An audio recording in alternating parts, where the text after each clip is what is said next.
Hello बच्चों, कैसे हो? आपका स्वागत है त्रिपाण स्टडी सेंटर में। आज जो आपके समक्ष टॉपिक प्रस्तुत हुआ है कई मानने में काफ़ी महत्वपूर्ण है हर एक एग्जाम व्यू से। ठीक है, इसमें हम हर एक बात पे विस्तार पर चर्चा करेंगे और वो सारे जो है पहलू पर विचार करेंगे जो अब तक अछूता था। तो चलिए देखते हैं हमारा आज टॉपिक क्या है। Today we discussion most important chapter here our environment, class 10 CBSE NCERT here. You know that is an important chapter for the environment, and our questions here define the environment. Very explanation here. You know that first of all understand you what is environment. The environment is the most important point here, and other factors also important. But first of all understand you environment. The biotic and abiotic factor which surrounding any living organism is considered as its environment. You know that this is a clear environment here. Biotic and abiotic factor which is surrounding any living organism is considered as its environment. It can be generally defined as the community of organism living in the particular environment and physical element in that environment with which they interact. That's important here. Generally defined as the community of organism living in a particular environment, and there are physical element in the environment with the interact to the each other. And then here we often use the word environment. That's important point here. We often use the word of environment. The environment can be defined as the physical and biological world whereon organism lives here.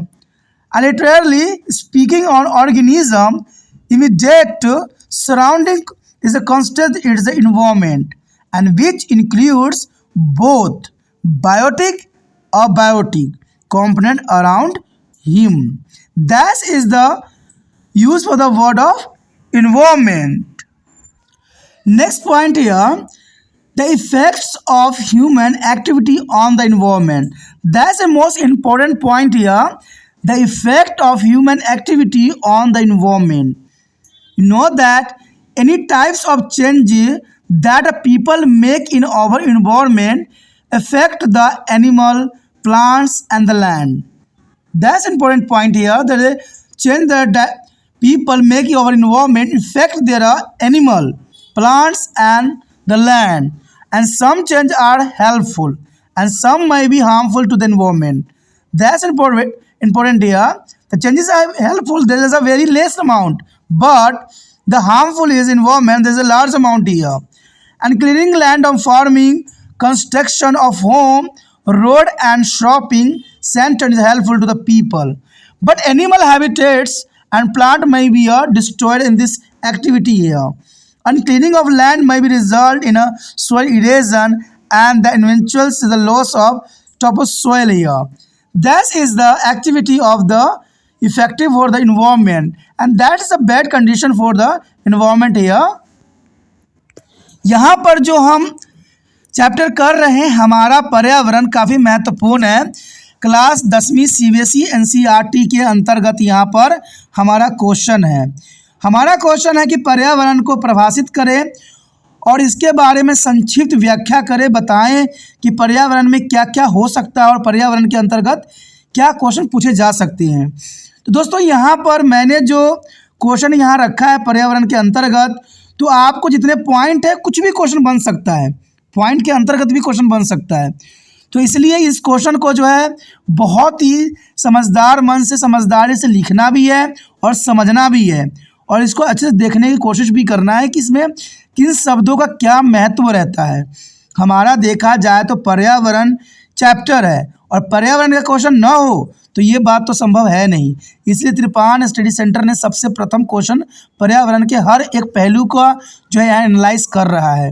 तो देखा जाए तो सबसे पहली बात यहाँ question simple है कि पर्यावरण के बारे में आपने बताना है।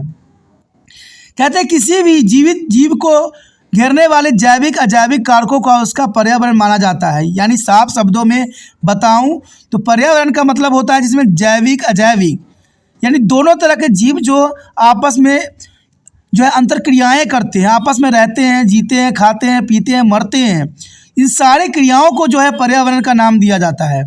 यानी हमारे आसपास जितने भी जीव जंतु रहते हैं, ठीक है, जो जैविक भी हो सकते हैं, अजैविक।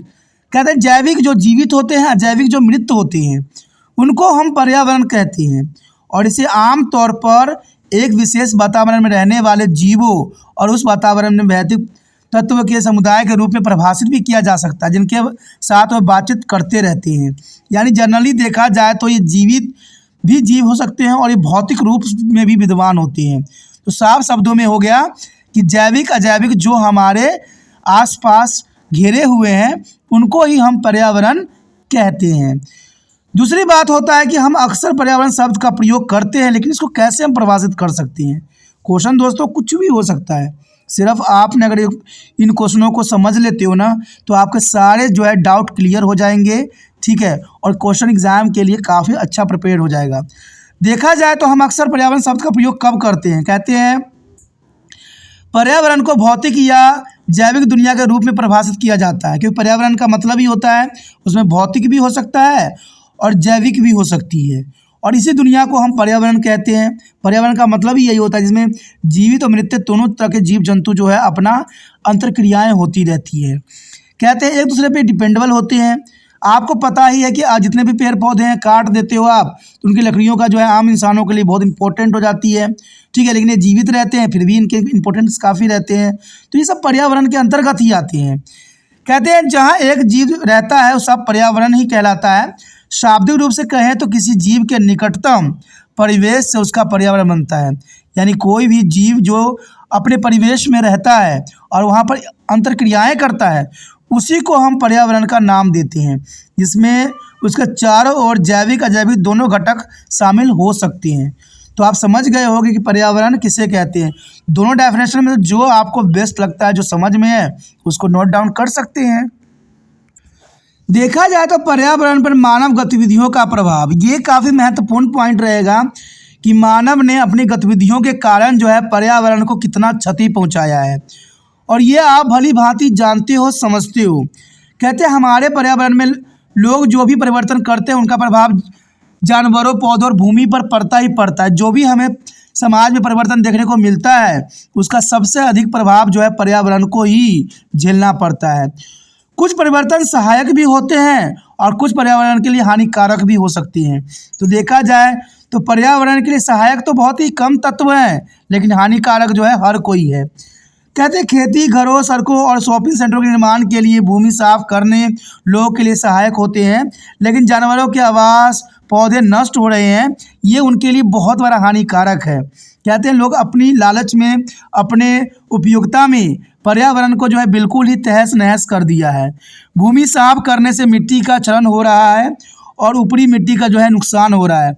देखा जाए तो आपको पता ही होगा कि जितने हम पेड़ पौधों को काट रहे हैं उससे जो है खेतों का मिट्टी का अपरदन हो रहा है, जनरल सी बात है, और सारे का जो है हर्ष हो रहा है, जिसके कारण मिट्टी की उर्वरकता भी खत्म हो रहा है और जीव जंतु खत्म हो रहा है। इसमें कोई दो राय नहीं है। हमने पेड़ पौधे इतने काट दिए हैं, इतने जीव जंतुओं को ख़त्म हो गए हैं कि कई जीव जंतु जो है विलुप्त होने के कगार के कसौटी पे आ गई है। कहते हैं ये सब हम इंसानों की गतिविधियों के कारण ही हुआ है, और इंसान अभी भी नहीं समझा तो आने वाला समय में शायद हमें कोई भी जीव जंतु देखने को नहीं मिलेगा। तो यही है कि पर्यावरण पर मानव गतिविधियों का क्या प्रभाव पड़ा। तो जनरल सी बात है, सारे जीव जंतु जो है नष्ट होते चले जा रहे हैं। लोगों को तो फायदा हुआ है, लेकिन इससे जो है पर्यावरण को बहुत ही हानि उठानी पड़ रही है। लेकिन देखा जाए तो एक बात यहाँ पर साफ है कि हम तभी हम हैं जब पर्यावरण है। पर्यावरण नहीं है तो हम नहीं हैं। तो पर्यावरण अगर नहीं रहेगा तो इंसान का अस्तित्व भी नहीं रहेगा। कहते हैं जीव है तब हम लोग हैं, क्योंकि पेड़ पौधे जीव जंतु से ही इंसानों का अस्तित्व बना हुआ है। अगर इंसान अभी भी नहीं समझा तो इंसान का भी सर्वनाश होना कोई बड़ी बात नहीं है, क्योंकि पर्यावरण कहते हैं बैलेंस करना जानती है। हम जितना मर्जी कहते हैं चांद पे पहुंच जाएं, लेकिन पर्यावरण कभी भी नहीं छोड़ेगा। एक ना एक दिन सब बैलेंस कर ही लेगा। इसलिए कहते हैं अगर आपको प्राकृतिक में रहना है तो प्रकृति के साथ मिल के रहिए। और इस पे सिर्फ एक देश का काम नहीं है, हर एक विश्व का, हर एक देश का काम है कि पर्यावरण में संतुलित बनाए रखना चाहिए, ना कि पर्यावरण को नष्ट किया जाए। जो व्यक्ति पर्यावरण को नष्ट कर रहे हैं, जो देश पर्यावरण को नष्ट करने के जो है कदम उठा रहे हैं, उनका विनाश होना सुनिश्चित ही है। क्योंकि हमने कई सभ्यताएं देखी, हमने हड़प्पा कल्चर भी देखा, मेसोपोटामिया भी देखा, हमने बहुत से सभ्यता देखी जो विनाश हो गई। कहते हैं ये सभ्यता कभी पीछे नहीं थी, हमसे भी आगे विकसित थी, लेकिन इसका जब खत्मा हो सकता है तो हमारा खत्मा होना कोई बड़ी बात नहीं रह जाता। इसलिए पर्यावरण की जो है सुरक्षित रखना हर एक बच्चे, हर एक मनुष्य, हर एक जीव का कर्तव्य है। The next question arrive here, what is the ecosystem? Explain. You know that there is a very big explanation for here. What is the ecosystem? And explain there. On the ecosystem is defined as the cultural and functional unit of the biosphere. You know that is an important definition here. On the ecosystem is defined as a structural and functional unit of the biosphere. It is a comprised of living organism and there are non-living environment that interact by means of food chain and biogeochemicals and cycle resulting in the energy flow. The energy flow is biotic diversity and the maternal cycling to be from stable self-supporting system. You know that is an important point here. Ecosystem is defined as the structural and functional unit of the biosphere. And that's an important point. There is a living, non-living and living things here environment that interact by the means of food chain and the biogeochemical cycles resulting in the energy flow and biotic diversities and the material cycling to be form stable self-supporting system here. Green plant is a capture about 1% of the solar energy incident on the earth and carry out the process of photosynthesis. You know that is an important point here. Green plants capture about only 1% of the solar energy. The incident of the earth to be carry out the process of photosynthesis. A part of this trapped energy is used by the plants in the performing their metabolic activities, and some energy is the release as a heat into the atmosphere. The remaining energy is a chemical energy stored in the plants as a photosynthetics production. That's important. The remaining energy is a chemical energy stored in the plants as the photosynthetic products here. When these green plants are eaten by of the herbivores and chemical energy stored in the plants is transferred to these animals. This animal is a herbivorous is utilize some of the energy for the metabolic activities here, and some energy is released as a heat while the remaining energy is stored in their body. And this process of energy transfer is repeated till top of carnivorous. In a ecosystem, transfer of energy flow to 10% low. 10% low, there is the most important question for the next year. And only 10% of energy is a transfer to be each trophical level from to the low trophical level. That's important point here. The 10% low is the most important. The only 10% of energy is a transfer to the each tropical level from to lower tropical level to other. And nearly 90% of energy is the loss when it's a move from one tropical level to the next. That's important explanation here. That's important for the 10% low here. And the most important point, the lake considered to be natural ecosystem. You know that that's an important point. The lake considered to the a natural ecosystem. Lake is on the ecosystem where living organisms grow, reproduce and interact among to each other, as well as the biotic component and carry other activities in nature is himself without any human interference, and therefore it is referred to as a natural ecosystem. That's the most important example for the here lake.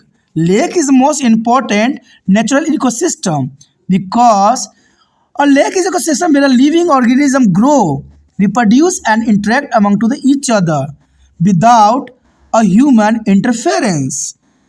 And there is the most important here biomass. Biomass is the total amount of living or organic matter in an ecosystem at any time. That's important here biomass here. Biomass is the total amount of living or organic matter is on the ecosystem at any time. आज जो यहाँ पर हम करने जा रहे हैं हमारा पर्यावरण, काफ़ी महत्वपूर्ण चैप्टर है हमारा पर्यावरण। क्लास 10वीं साइंस, काफ़ी एनसीईआरटी पे आधारित है, काफ़ी महत्वपूर्ण चैप्टर है ये हमारा पर्यावरण। हमारा अगला क्वेश्चन जो आया है काफ़ी महत्वपूर्ण है कि पारिस्थितिकी तंत्र क्या है। पारिस्थितिकी तंत्र क्या है उसके बारे में हमने यहाँ विस्तार पूर्वक चर्चा करना है। देखिए दोस्तों, यहाँ अगर यही क्वेश्चन अगर आप समझ लेते हो ना तो त्रिपाण स्टडी सेंटर गारंटी देता है कि पारिस्थितिकी तंत्र के रिगार्डिंग आपको कोई और क्वेश्चन समझने की ज़रूरत नहीं पड़ेगा, क्योंकि यहाँ पर इस क्वेश्चन के बारे में विस्तार पूर्वक बात है और इससे अधिक कुछ भी आगे नहीं पूछा जा सकता। इसलिए इस क्वेश्चन को समझ लेते हो अच्छे से तो ये आपके लिए काफ़ी महत्वपूर्ण रहता है। अगर हम पारिस्थितिकी तंत्र के बारे में बात करें तो कहते हैं पारिस्थितिकी तंत्र को जीव मंडल की एक संरचनात्मक और कार्यात्मक इकाई के रूप में परिभाषित किया गया है। तो ये काफ़ी महत्वपूर्ण है कि पारिस्थितिकी तंत्र को जीव मंडल के लिए संरचनात्मक यानी स्ट्रक्चरल एंड फंक्शनल इकाई है। समझ सकते हो कि संरचना यानी एक ढांचा और कार्यात्मक यानी उसके कार्य प्रणाली, यानी पारिस्थितिकी तंत्र में ही हर जीव जंतु जो है अपना एक ढांचा बनाते हैं और उसी में ही कार्यरत होते हैं, कार्य करते हैं। इस रूप से जो है इसको परिभाषित किया गया है कि जीव मंडल की एक ये जो होती है संरचनात्मक और कार्यात्मक इकाई होती है। इसमें जीवित जीव उनके निर्जीव पर्यावरण शामिल है, यानी इसमें जीवित जीव भी है और निर्जीव जीव भी हैं, यानी बायोटिक एबायोटिक दोनों ही सम्मिलित होते हैं जो खाद्य श्रृंखला और जैव भू रासायनिक चक्र के माध्यम से पारंपरिक क्रियाएं करते हैं। यानी देखा जाए तो पारिस्थितिकी तंत्र वो तंत्र है जहां पर जो है जीव जंतु आपस में खाद्य श्रृंखला बनाते हैं और खाद्य श्रृंखला बना के जैव भू रासायनिक चक्र के माध्यम से पारंपरिक क्रियाएं करते हैं। देखिए खाद्य श्रृंखला नहीं होगी तब तक जो है हमारे धरती को जो है दोबारा पोषण नहीं मिलेगा। कहते हैं धरती हमें देती है, धरती हमें सब कुछ ले भी लेती है। इंसान का अगर उत्पत्ति होता है तो इंसान का विनाश भी धरती में ही होता है। तो ये एक क्रिया है, ये ऊर्जा प्रवाह तंत्र है, जिसके कारण देखा जाए तो ऊर्जा प्रवाह तंत्र को जो है जैविक विविधता और सामग्री चक्र होता है जिसमें स्थिर स्वशासक प्रणाली बनती है। यानी देखा जाए तो पारिस्थितिकी तंत्र ये ऐसा तंत्र है जिसमें ऊर्जा का जो है फ्लो होती है, एक रूप से दूसरे रूप में, दूसरे रूप से तीसरे में और तीसरे से जो है पहले रूप में आना। यानी ये ऊर्जा की जो फ्लो चार्ट है वो जहाँ से शुरू होती है वहीं पे ख़त्म होती है। अगर पौधों को अगर प्राइमरी सोर्स मानते हो तो आपको पता है कि पौधों को जो है कोई जीव खाएगा, उसको खाने वाला वो जीव है, उसको खाने वाला वो जीव है। बाद में जब वो अंतिम जीव मरेगा तो वो जो है दोबारा जो है धरती में ही मिल जाएगा, मिट्टी में ही चला जाएगा, तो फिर पौधों को वो न्यूट्रिशन दे देगा। यानी वही बात हो गया ना, एक चक्र है जो जहाँ से शुरू है वहीं उसकी अंत है। यानी देखा जाए तो पर्यावरण किसी को कुछ देती नहीं है, कहते जितना देती है उतना ही ले भी लेती है, और ये पर्यावरण का सबसे महत्वपूर्ण लॉ है, रूल है। कहते हैं हरे पौधे प्रकाश संश्लेषण की प्रक्रिया को पूरा करने के लिए पृथ्वी पर अपतित और ऊर्जा का लगभग 1% ग्रहण करते हैं।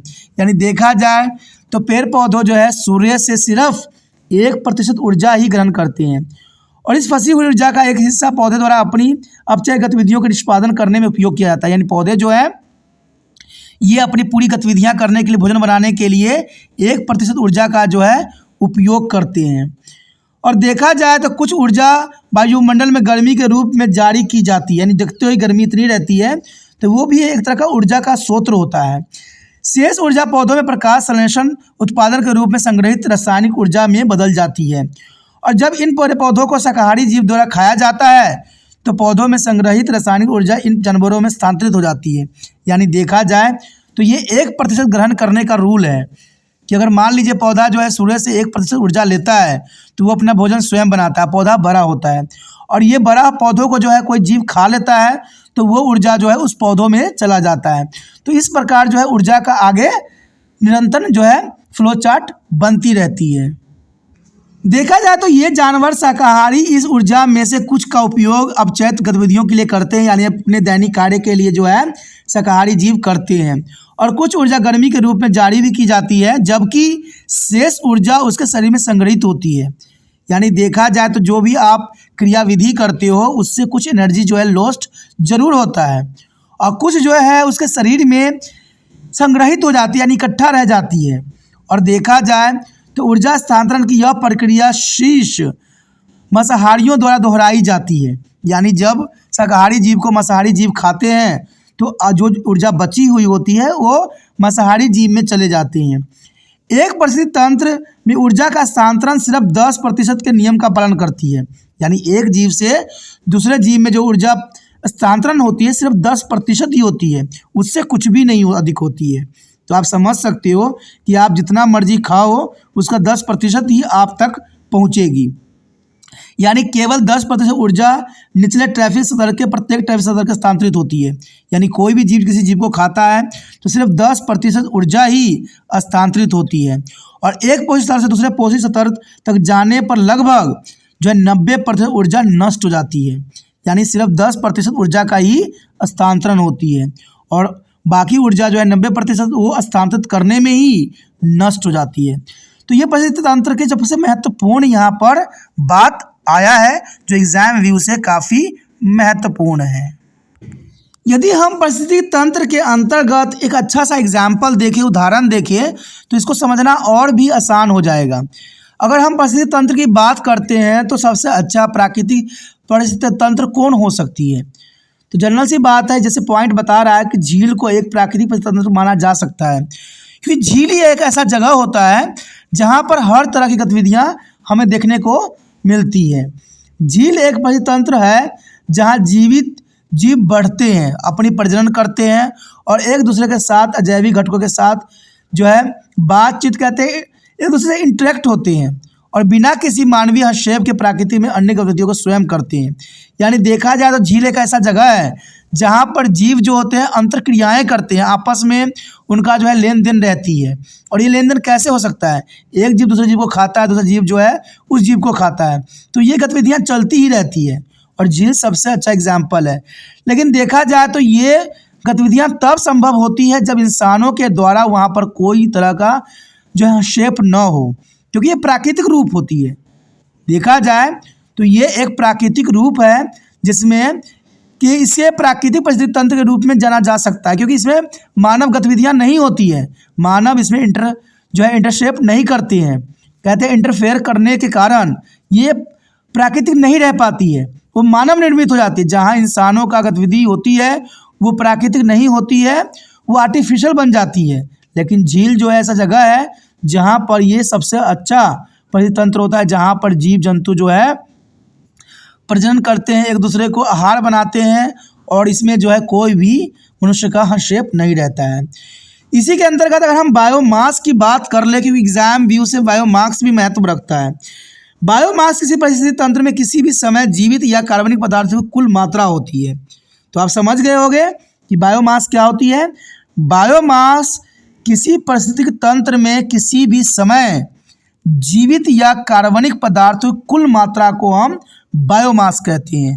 तो ये काफ़ी महत्वपूर्ण पॉइंट यहाँ पर एग्जाम व्यू से हमने रखा और इसको आपको समझना जानना आपके लिए बहुत महत्वपूर्ण रहेगा। Next question arrive here, a very explanation of the biotic and abiotic source. You know that's an important point here. Biotic and abiotic. You know that is important here. Biotic. First of all, here biotic mean. What is here a biotic? The biotics here, the term biotic is formed by the combination of two terms. Bio. Bio means life, and eyes mean a like, mean a life like. This term mean a life like, and in the related to the all the living entire present on a ecosystem. That's important point here. Biotic. Biotics mean to the life like means living organism here. The next point here, biotic factor. You know that biotic factor is important here. Biotic factor related to the all the living things in the ecosystem. That's important. Biotic factors related to the all the living things in the ecosystem, and their presence and their biological byproduct affected the compositions of on the ecosystem. Biotic factors refer to all living organisms from animal and human to plants, fungus and bacteria. That's important here. The all living organism here, animals, humans, plants, fungus and bacteria. The interaction between the various biotic factors are necessary for the reproduction of each species and to be fulfill essential requirement like a food, etc. This is a biotic factor here. An example of biotic factor here. The example of biotic resources include all the living component present on the ecosystem, and this include a producer, consumer, and decomposer and detrivores. That's an important point here for the exam view here. And the next here, a biotic factor. Let's see a biotic factor here. The next here, a biotic factor. You know that a biotic factor here, a biotic factor refer to all non-living. You know that a biotic factor refer to the all the non-living is a chemical and physical factor present in the atmosphere and hydrosphere and the lithosphere. That's important is the non-living things here like sunlight, air, precipitations, minerals and soil are some example of a biotic factor. That's important here. Sunlight, air, precipitations and minerals and soil are some example of biotic factor here.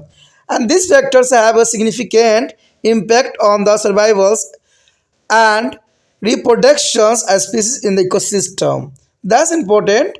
And for instance, without any adequate amount of sunlight, is autotrophic organism may not be able to survive.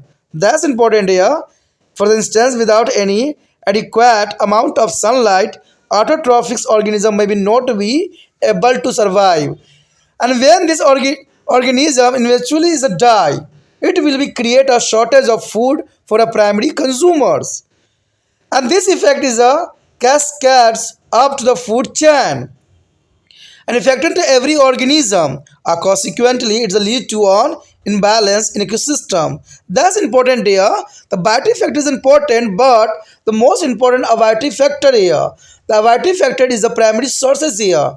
There is a sunlight, air, and the precipitation mineral and the soil. There is a primary factor. That's important point for the exam view here. And some example of biotic factor like that. A biotic example of topical dependent on the types of ecosystem. That's important here. The types of depend on the types of ecosystem here. For instance, biotic component is the terrestrial ecosystem include air, weather, water, temperature, humidity, altitude, the pH level of soil, types of soil, and the more on. And biotic example is there is here aquatic ecosystem include of water, salinity, oxygen level, pH level and water flow rate and water depth and temperature. That is the most important point for the exam view here.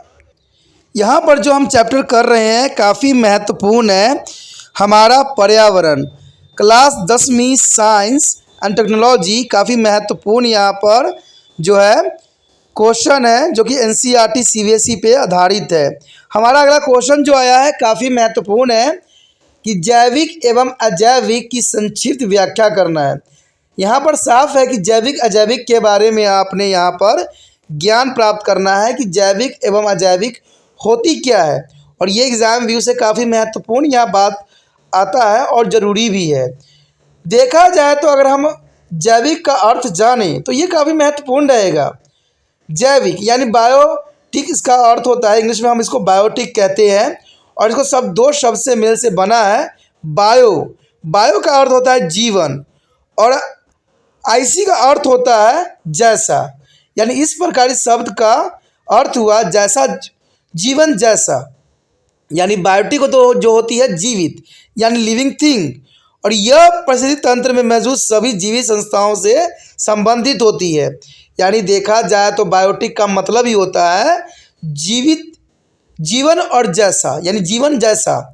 इसका मतलब साफ हो जाता है कि living thing की हम बात कर रहे हैं, जो जीवित है, जो अपना जो है पूरी तरह से गतिविधियां करते हैं पर्यावरण में, तो उसे हम जो है लिविंग थिंग कहते हैं, और इसे ही हम जैविक भी कह सकते हैं। तो देखा जाए तो भाई तंत्र में मौजूद सभी जीवित प्राणियों से ये संबंध रखता है, उसे हम जैविक कहते हैं। और सबसे बड़ी बात आता है कि जैविक जो है उसके कारक कौन कौन से हो सकते हैं, कौन कौन से फैक्टर हैं। यदि हम बात करें जैविक कारक की तो ये काफ़ी महत्वपूर्ण रहेगा। देखा जाए तो जैविक कारक जो है पारिस्थितिकी तंत्र में सभी जीवित चीज़ों से संबंधित होती है। यानी जैविक जो होती है सभी जीवित चीज़ों से संबंधित होती है, और उनकी उपस्थिति और उसके जैविक उत्पादों किसी भी पारित तंत्र की संरचना को प्रभावित करती है। यानी जीवित प्राणी जो होते हैं हर तरीके से देखा जाए तो वो पारिस्थितिक तंत्र को, संरचना को काफ़ी प्रभावित करते हैं। कहते हैं जैविक कारक जानवरों और मनुष्य से लेकर पौधों, कवक और बैक्टीरिया तक सभी जीवित जीवों के लिए संदर्भ में कहा जा सकता है। यानी देखा जाए तो जैविक उन सभी चीज़ों को कहते हैं जो जीवित होते हैं, चाहे वो पौधे हों, चाहे वो मनुष्य हो, चाहे जानवर हो।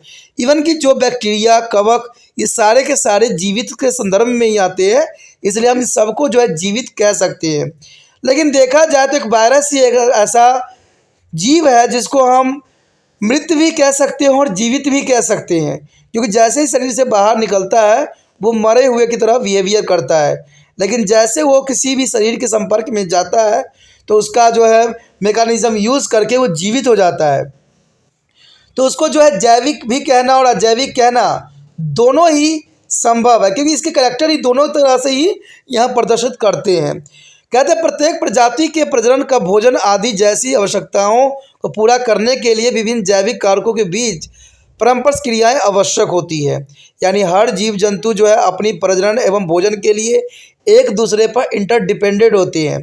कहते हैं एक जीव जो है दूसरे जीव का भक्षण करता है और अपना जीवन जो है यापन करता है, तो ये काफ़ी महत्वपूर्ण है। देखा जाए तो जैविक कारकों के अगर उदाहरण के रूप में हम देखें तो देखा जाए तो जैविक संसाधनों के उदाहरणों में पारिस्थितिक तंत्र में मौजूद सभी जीव घटक शामिल होते हैं, और इसमें उत्पादक भी हो सकते हैं, उपभोक्ता भी हो सकते हैं, डिकम्पोजर भी हो सकते हैं, या डिटिवेसल शामिल भी हो सकते हैं। यानी देखा जाए तो इसमें सबका अपना अपना एक महत्वपूर्ण कार्य होता है, चाहे वो उत्पादक पौधा हो, उपभोक्ता जैसे जीव जंतु हों, या डिकम्पोजर हो, यानी जो दूसरे जीवों को सड़ा गला देते हों। सबका अपना अपना यहाँ पर जो है पर्यावरण में अपनी एक पोजीशन है। तो देखा जाए तो सब जैविक कारक के उदाहरण हो सकते हैं, लेकिन जैविक कारक जहाँ इतना महत्वपूर्ण है, अजैविक कारण भी कम महत्वपूर्ण नहीं है, क्योंकि अजैविक कारक नहीं रहेगा तो जैविक जीव जो है जीवित नहीं रह सकते हैं। इसलिए जैविक जीवन को चलाने के लिए अजैविक कारक भी महत्वपूर्ण योगदान देते हैं। तो चलिए देखते हैं अजैविक कारण में कौन कौन सी चीज़ें जो है सम्मिलित है। चलिए देख लेते हैं। देखा जाए तो हमारे समक्ष जो आया है अजैविक का अर्थ। सबसे प्रथम तो हमें जानना पड़ेगा कि अजैविक का अर्थ होता क्या है। अजैविक शब्द एक पारिस्थितिक तंत्र में मौजूद सभी निर्जीव कारकों को संदर्भ में कहा गया है। यानी देखा जाए तो अबायोटिक का अर्थ ही यही होता है कि जो निर्जीव हैं, जो अपना क्रियाएं स्वयं नहीं कर सकते हैं, निर्जीव हैं, जो जीवित नहीं है, वो सब अजैविक के संदर्भ में आते हैं। कहते हैं सूर्य का प्रकाश, जल और भूमि सभी अजैविक कारकों का निर्माण करते हैं।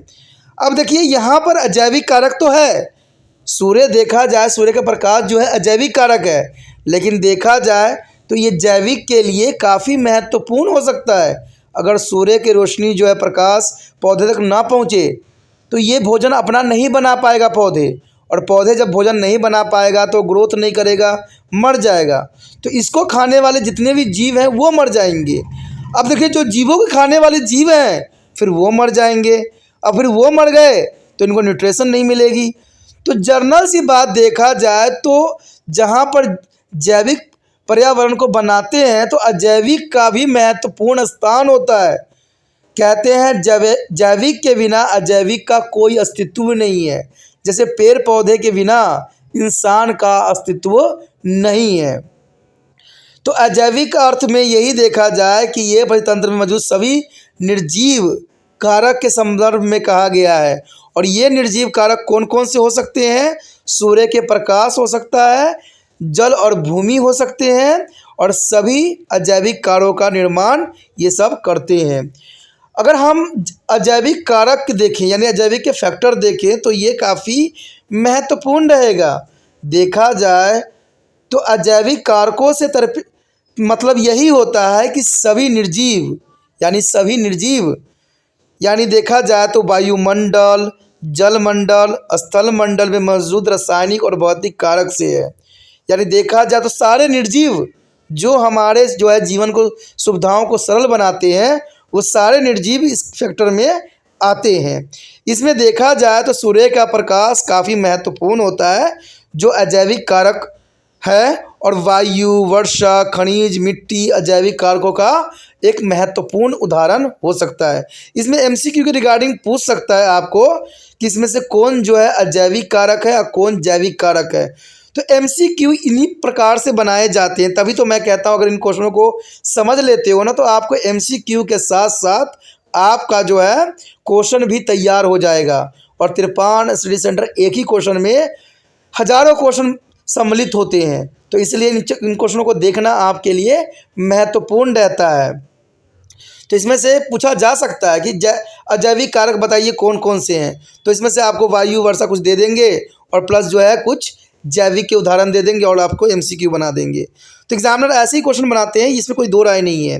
तो देखा जाए तो आप समझ गए होंगे कि सूर्य का प्रकाश, वायु, वर्षा, खनिज, मिट्टी अजैविक कारकों का सबसे महत्वपूर्ण उदाहरण है।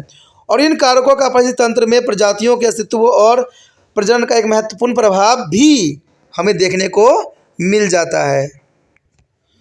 उदाहरण के लिए देखा जाए तो पर्याप्त मात्रा में सूर्य के प्रकाश के बिना, यानी हम उदाहरण के रूप में देखें तो सूर्य के पर्याप्त प्रकाश के बिना स्वयं पोषित जीव जीवित रहने में सक्षम नहीं हो सकते। यानी जो भी अपना भोजन प्रकाश की उपस्थिति में अपना स्वयं पोषी जो जीव होते हैं, भोजन बनाते हैं, वो जीवित नहीं रह सकते। यानी देखा जाए तो ये सारे एक दूसरे पे डिपेंडेबल है। यानी जितने भी स्वयं पोषी का अर्थ होता है जो अपना भोजन स्वयं बनाते हैं। और इसका सबसे अच्छा एग्जाम्पल है पौधा, जो अपना भोजन स्वयं बनाते हैं।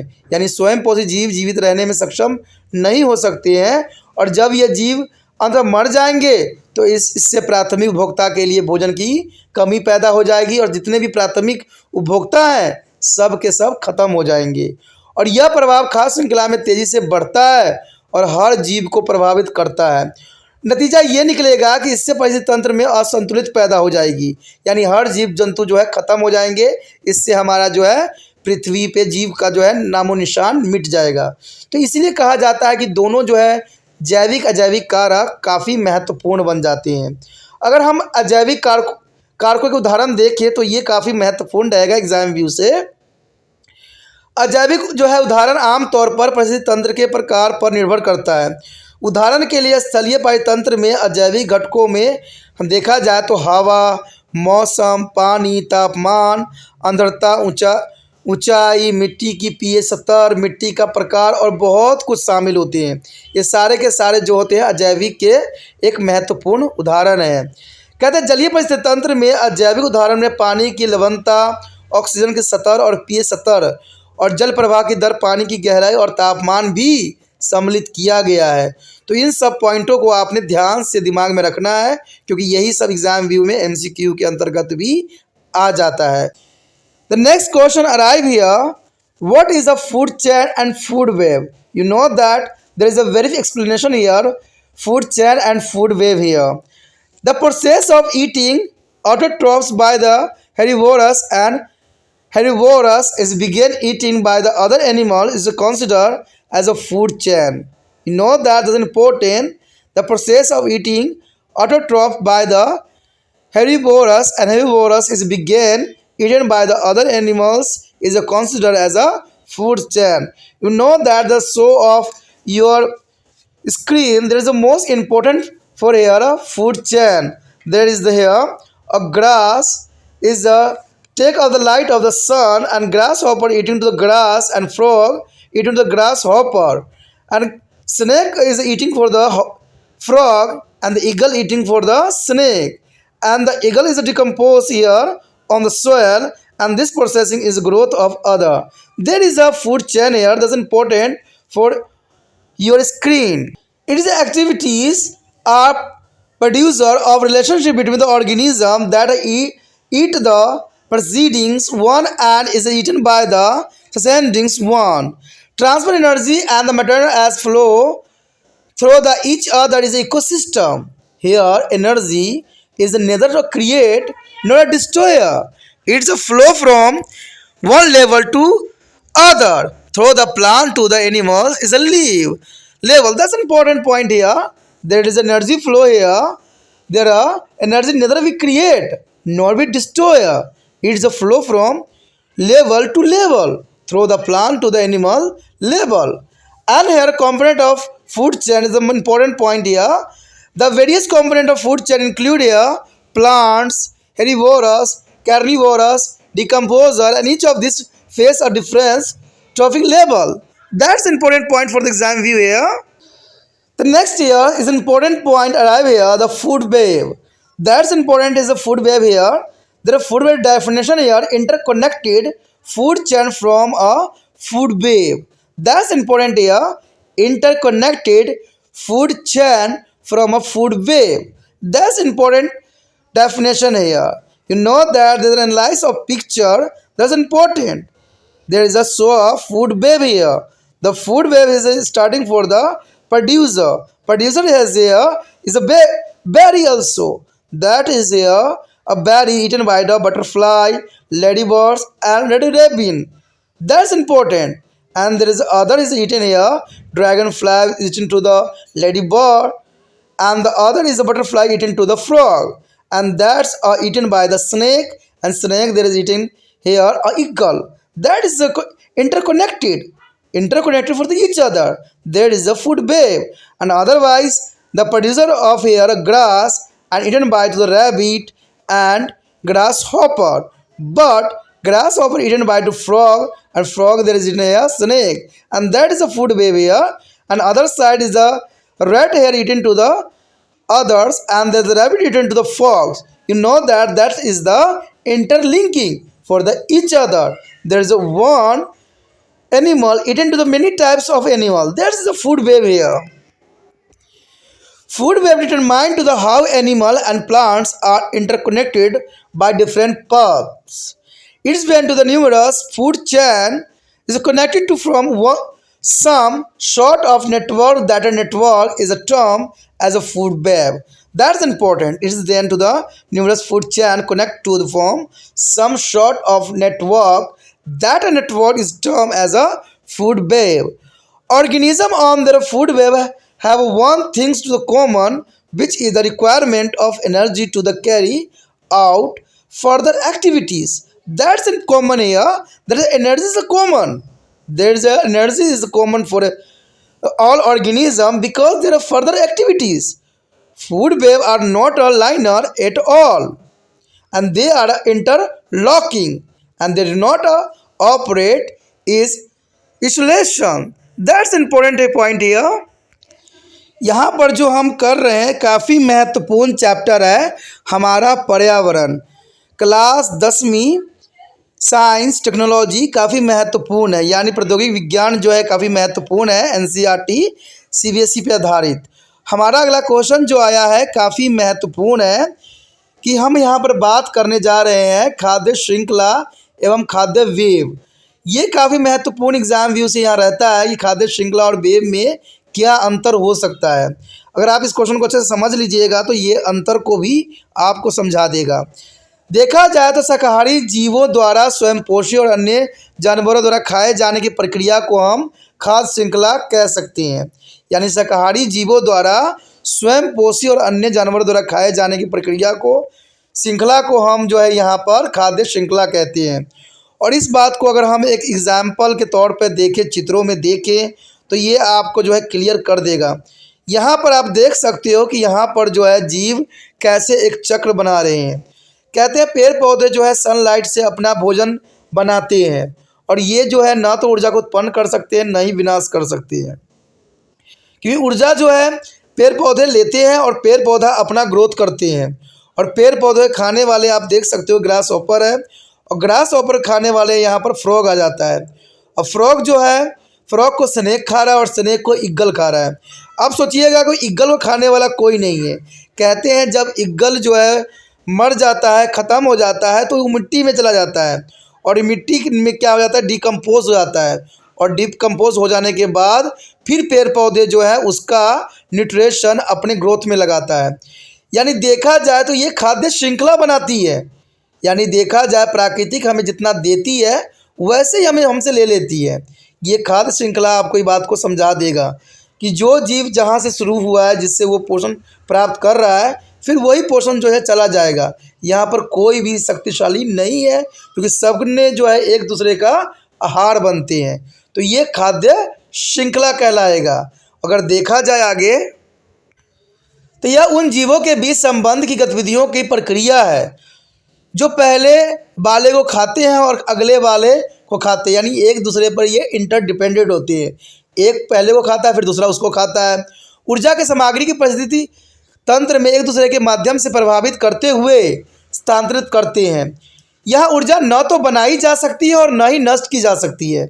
यहाँ पौधों के माध्यम से जानवरों के स्तर पर एक स्तर से दूसरे स्तर पर प्रभावित होती है।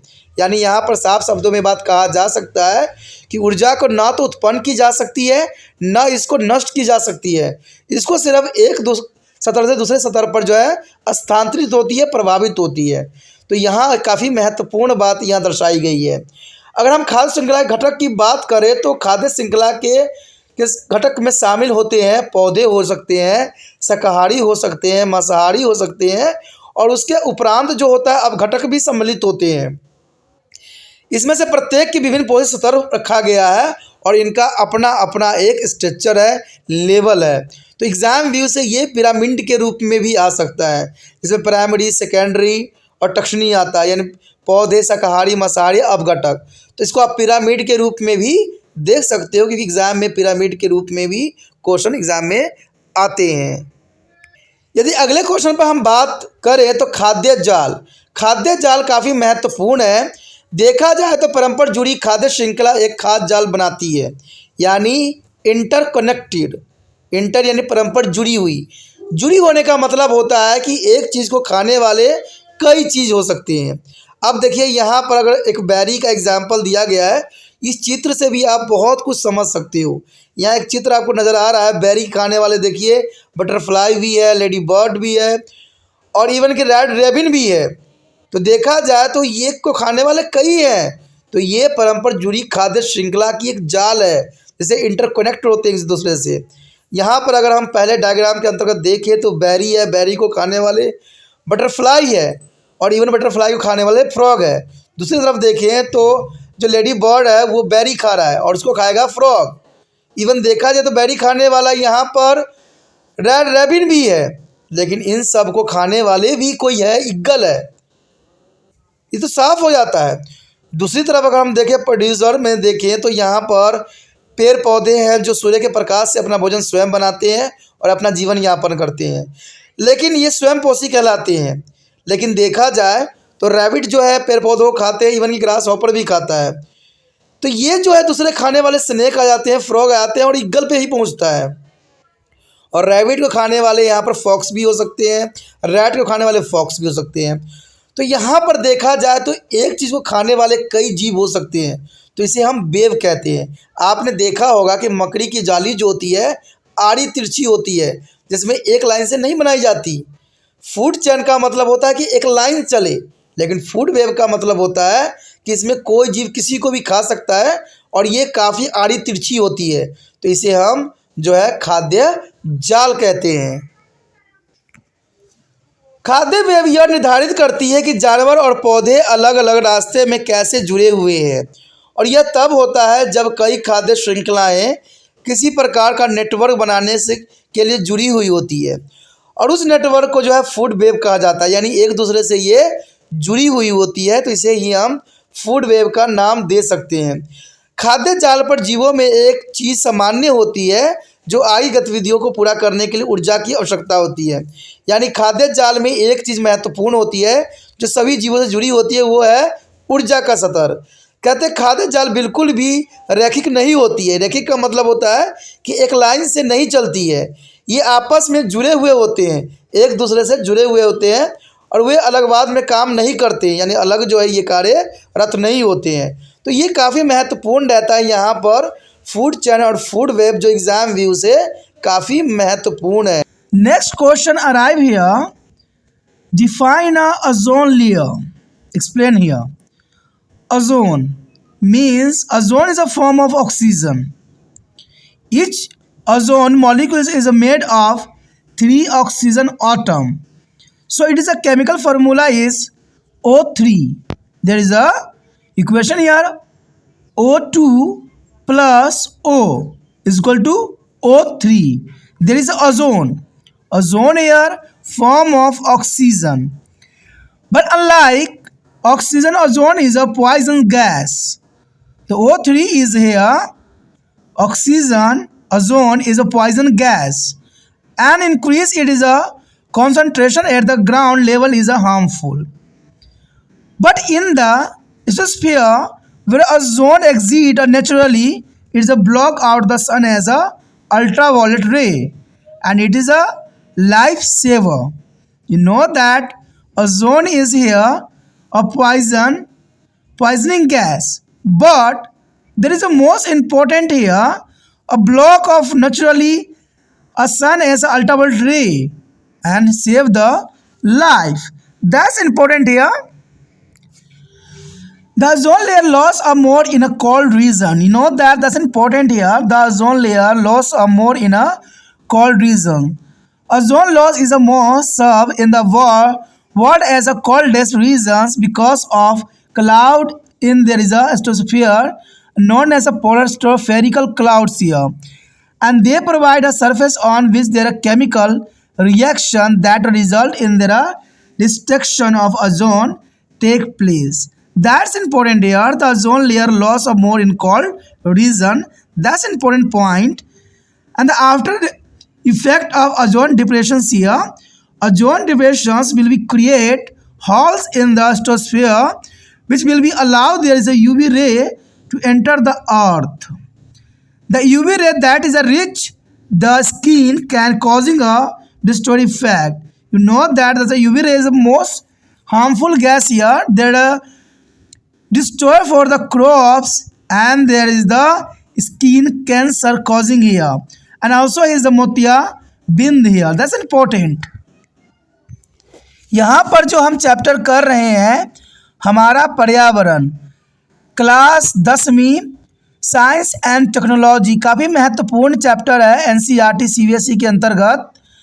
हमारा अगला क्वेश्चन जो आया है काफ़ी महत्वपूर्ण है कि ओजोन परत को परिभाषित करें और उसके बारे में जो है व्याख्या करें। ओजोन परत होती क्या है और ओजोन परत के बारे में आप क्या जानते हैं और इसकी क्या विशेषता है। देखा जाए तो साधारण तौर पे ओजोन को हम O3 के नाम से जानते हैं, लेकिन देखा जाए कहते हैं O3 आखिर बनी कैसे, ऑक्सीजन से बनी। ऑक्सीजन और O को जो हम यानी O2 plus O equal to O3, यानी देखा जाए जहाँ पर ऑक्सीजन लाइफ सेविंग गैस है वहीं पर देखा जाए तो ओजोन O3 जो है एक पॉइजनिंग गैस है। ये बहुत ही आश्चर्य की बात है कि जब ऑक्सीजन को हम O से रिएक्शन करेंगे तो O3 बनता है, और ऑक्सीजन जो लाइफ सेवर गैस है वहीं देखा जाए तो O3 एक पॉइजनिंग गैस है। ये बहुत ही हैरानी की बात है। कहते हैं ओजोन ऑक्सीजन का एक रूप है ओजोन जो है देखा जाए तो ऑक्सीजन का ही एक रूप है। प्रत्येक ओजोन अणु 3 ऑक्सीजन परमाणु से बना है, इसलिए इसका रासायनिक सूत्र जो है O3 के नाम से जानते हैं हम। यानी ओजोन अणु जो है ऑक्सीजन के 3 परमाणुओं से बना हुआ होता है। लेकिन ऑक्सीजन के विपरीत ओजोन एक जहरीला गैस है। जहाँ पर ऑक्सीजन जो है एक लाइफ सेविंग गैस है, वहीं ओजोन एक जहरीला गैस है और ज़मीनी सतह पर इसकी सांद्रता में वृद्धि हानिकारक रहती है। अगर ज़मीनी सतह पर इसकी सांद्रता बढ़ी तो ये कई जीवों जंतुओं को जो है नष्ट करने के लिए पर्याप्त होती है। लेकिन समताप मंडल में जहाँ ओजोन प्राकृतिक रूप से मौजूद है, यह सूर्य की परावर्तन विकिरणों को रोकता है और एक जीवन रक्षक के कार्य करता है। यानी देखा जाए तो यहाँ पर ओजोन काफ़ी महत्वपूर्ण भूमिका अदा करता है, क्योंकि सूर्य से आने वाली हानिकारक पर्यावरणीय विकिरणों को अवशोषित करता है और पृथ्वी पर हानिकारक परावैंगनी विकिरणों को पहुँचने से रोकता है। तो देखा जाए तो धरती के लिए ओजोन का अपना एक महत्वपूर्ण स्थान है। अगर ओजोन नहीं रहेगा तो अल्ट्रावायलेट रे जो है हमारे धरती पे पहुँचेगा और उससे जो है जगजीवन को काफ़ी नुकसान पहुँचेगा। तो कहते हैं जहाँ O3 एक जहरीला गैस है, वहीं इसका जो है एक जीवन रक्षक के रूप में भी नज़र आता है। कहते हैं ठंडे क्षेत्रों में ओजोन परत का नुकसान अधिक होता है। अब ये बात काफ़ी महत्वपूर्ण है कि ठंडे क्षेत्रों में ओजोन परत का नुकसान अधिक होता है। इसका सबसे महत्वपूर्ण बात है कि अंटार्कटिका के क्षेत्रों में देखा जाए तो वहाँ पर जो ओजोन का परत है वो फट गया है। तो ये बात साफ यहाँ करता है कि ठंडे क्षेत्रों में ओजोन परत का नुकसान अधिक होती है। दुनिया के सबसे ठंडे क्षेत्र में ओजोन का नुकसान सबसे गंभीर है, क्योंकि समताप मंडल में बदलों के ध्रुवीय समताप मंडलीय बदलावों के रूप में जाना जाता है और वे एक सतत प्रदान करते हैं जिस पर रासायनिक प्रक्रियाएं होती है, जिसके परिणाम स्वरूप ओजोन का विनाश होता है। तो देखा जाए तो ओजोन के लिए ठंडा क्षेत्र जो है काफ़ी नुकसानदायक होता है।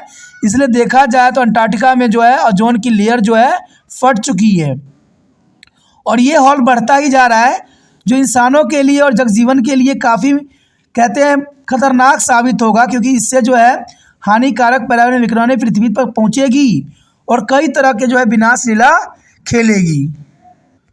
उसके पश्चात देखें तो ओजोन रिक्तीकरण के बाद के प्रभाव, यानी जब ओजोन के लेयर पृथ्वी पहुँचेंगे तो उसके बाद कौन कौन से नुकसान हमें देखने को मिल सकता है।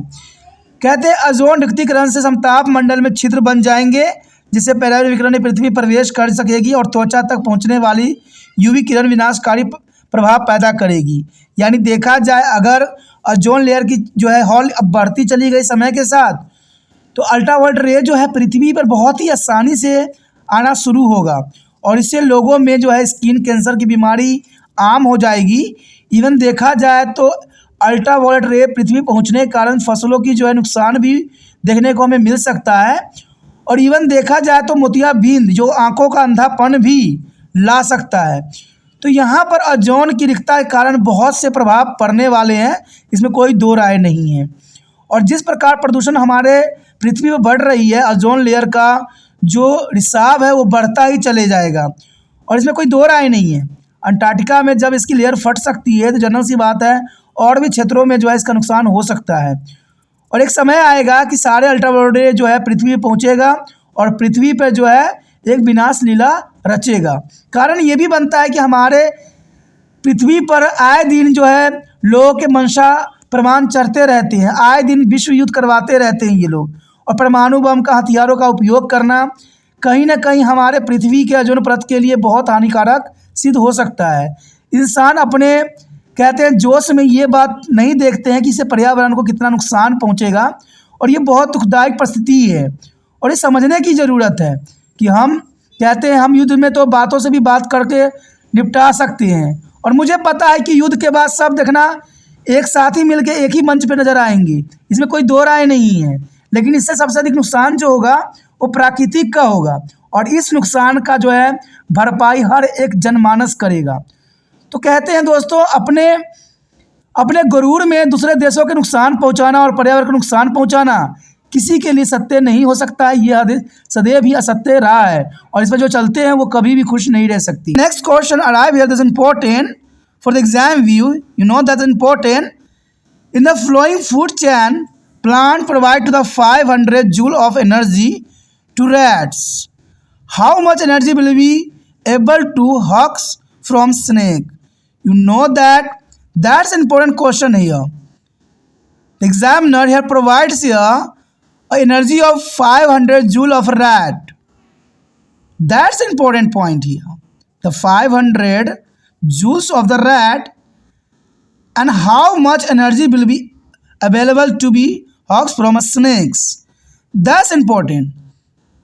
In an ecology and ecosystem, only 10% of energy is transferable from one tropical level to the next.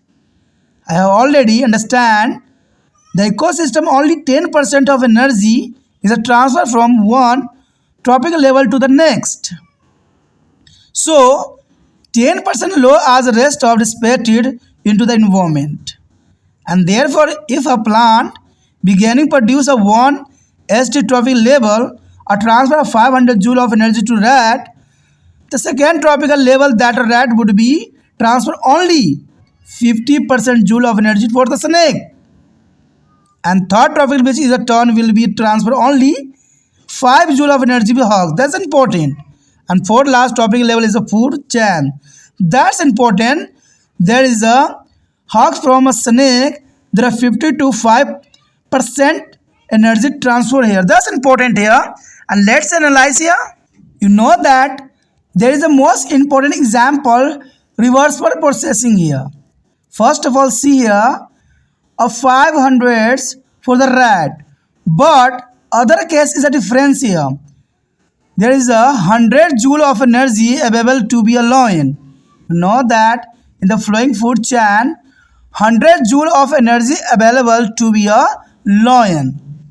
So the first is here a plant, deer and lion.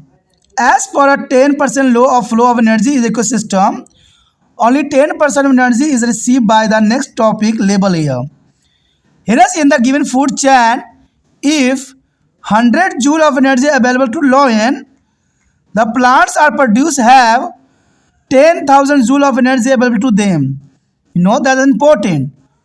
100 joule for the lion. There is a reversible processing here. 10 is multiplied by 100 means 1000 for the deer, and 1000 multiplied by 10, that is the plants is here 10,000 joule available for the plants here. You know that is a reversible processing here.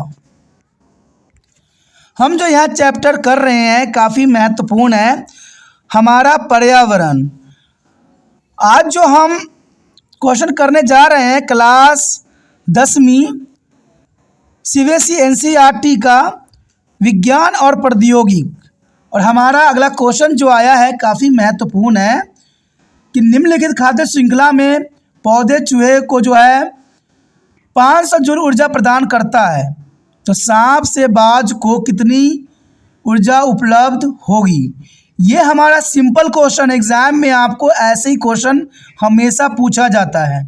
और हमने जो आपके समक्ष दो question लाए हैं इसी के अंतर्गत, एक जो है आगे बढ़ते हुए और एक पीछे बढ़ते हुए, तो ये दोनों क्वेश्चन एग्जाम व्यू में काफ़ी महत्वपूर्ण रहता है कि रिवर्सिबल प्रोसेसिंग कैसे हो सकता है और रिवर्सिबल प्रोसेसिंग कैसे रहेगा। तो देखा जाए यहाँ चूहे को जो दे दिया एग्जामिनर ने 500 जूल ऊर्जा है, तो आपसे सांप और बाज की ऊर्जा पूछ ली गई है। अब जर्नल सी बात है, 10% के रूल क्या कहता है? कहते हैं एक पारिस्थितिक तंत्र में केवल 10% ऊर्जा का ही पोषक से दूसरे पोषक तक स्थानांतरित होती है, यानी 10% जो है कानून और बाकी पर्यावरण में नष्ट हो जाती है। सिर्फ 10% ही आगे ट्रांसफ़र होती है, बाकी जितने भी ऊर्जा बचती है सब के सब 90% जो है ख़त्म हो जाती है। इसलिए यदि पौधे प्रथम पोषक तत्व के उत्पादक होने के नाते अगर देखा जाए तो 500 ऊर्जा चूहे को है, तो अगली सतर में जो होगा स्थानांतरित करेगा चूहे, जो सांप को करेगा सिर्फ 50 जूल ऊर्जा ही स्थानांतरित करेगा। और देखा जाए तो तीसरे पोषक तत्व में स्थानांतरित करेगा जो बदले में केवल, क्योंकि 10 हट जाएगा तो सिर्फ 5% ऊर्जा स्थानांतरित करेगा बाज। यानी एक खाद्य श्रृंखला में बाद जो होगा चौथा और अंतिम पुरुष सदर के लिए जाना जाएगा और उसके पास सिर्फ 5 जूल ही उड़ जाएगा। यानी देखा जाए अगर चूहे को अगर यहाँ पर 500 जूल दिया गया है तो वहीं पर पौधे में जो होगा 5000 होगा। अब पौधों में 5000 होगा तो चूहे में कितना हो जाएगा 500 जूल। उसके बाद सांप में कितने रह जाएगा 50 जूल और एटलीस्ट बाज में आते आते 5 जूल ही स्थानांतरित कर पाएगा। तो ये काफ़ी महत्वपूर्ण यहाँ पर उदाहरण है, एग्जाम्पल है और एग्जाम व्यू से ऐसे क्वेश्चन पूछे जाते हैं और इसमें कोई दो राय नहीं है। अब चलते हैं रिवर्सल प्रोसेसिंग को देखते हैं। यहाँ पर जो हम अगला उदाहरण देख रहे हैं ये काफ़ी महत्वपूर्ण होगा क्योंकि निम्नलिखित खाद्य श्रृंखलाओं में शेर को जो है 100 जूल ऊर्जा उपलब्ध होती है। उत्पादों को कितनी ऊर्जा उपलब्ध थी, तो ये देखिए ये रिवर्सल प्रोसेसिंग है और ये काफ़ी महत्वपूर्ण होता है। अगर आप पहला जो प्रोसेसिंग थी लास्ट शुरू से बीच से ली गई थी और यहाँ पर जो है लास्ट से ली गई है, तो ये दोनों क्वेश्चन समझ लीजिएगा तो आपको कोई भी क्वेश्चन समझने में इतनी कठिनाई नहीं होने वाली है। अब देखिए यहाँ पर दिया गया है कि शेर के पास जो कि अंतिम उपभोक्ता है इसके पास 100 जूल ऊर्जा है। तो जर्नल सी बात है हिरन के पास कितना होगा और जो है उत्पादक पौधे के पास कितना होगा। किसी भी परिस्थिति तंत्र में ऊर्जा के प्रभाव के 10% नियम के अनुसार अगले पोषक स्तर तक केवल 10% ऊर्जा ही प्राप्त होती है। यानी आप जितना मर्जी यूज़ कर लो खा जाओ आपको सिर्फ 10% ऊर्जा ही मिलेगी, बाकी की 90% ऊर्जा जो होगी वेस्ट होगी। इसलिए दी गई खाद्य श्रृंखला में यदि शेर को 100 जूल ऊर्जा उपलब्ध है तो पौधे या उत्पादक को जो है 10,000 ऊर्जा उपलब्ध होगा। इसका अर्थ ये हुआ दोस्तों कि फिर हिरन को कितना होगा। अब हिरन को 10% रूल के अंतर्गत अगर शेर के पास 100 जूल है तो 10% रूल ये कहती है कि 10 जो है 0 1 जुड़ेगा 100 में, तो 1000 हिरन के पास हुआ। जब हिरन के पास 1000 जूल ऊर्जा हुआ तो एक और 0 जो है 1000 में जुड़ेगा। तो जनरल सी बात है पौधे के पास 10,000 ऊर्जा जो है उपलब्ध था। यानी देखा जाए तो 10% के रूल के अंतर्गत पौधों को सिर्फ 10,000 ऊर्जा से स्टार्टिंग होगा और शेर तक पहुंचते पहुंचते जो है 100 जूल ऊर्जा रह जाएगा। तो ये दोनों ही क्वेश्चन जो है एग्जाम व्यू से काफ़ी महत्वपूर्ण है और ज़रूरी भी है। मुझे नहीं लगता कि आपको इसमें कुछ भी बात अधूरी रह गई होगी। आपने फॉरवर्ड और रिवर्स वर्ड दोनों ही आपने जो है बहुत काफ़ी चीज़ समझ लिया है। अगर कहीं से भी आ जाए हिरन का भी पूछ लिया जाए तो आपने 10% के ऊर्जा के अंतर्गत ही करना।